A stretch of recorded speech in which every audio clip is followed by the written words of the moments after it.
Today we're going to sharpen some scag blades. These go for a 52-inch scag V-ride or walk behind. They're the same type of blades. As you can see, he's running it through the machine along a sanding belt with a very, very, very coarse sanding belt. And then now he's taking the back side of it and taking the barbs off the back of the actual blade to make it clean.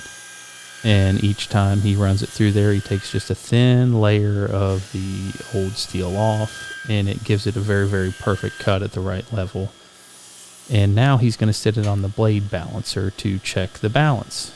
And if it's even, it needs nothing done. If not, it needs to be shaved some more. So it needed to be shaved a little bit more. So he's sticking it back down, running it through a couple more times.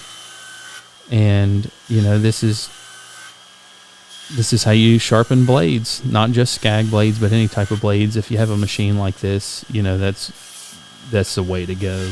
You can do it very, very quickly. You can do a lot. There's 3 blades that are 17 inches long that go on the scag 52-inch. We use it to sharpen a bunch of other blades, but if you have any questions, please leave a comment and I'll let you know. They come out being great. You can do it in a couple minutes.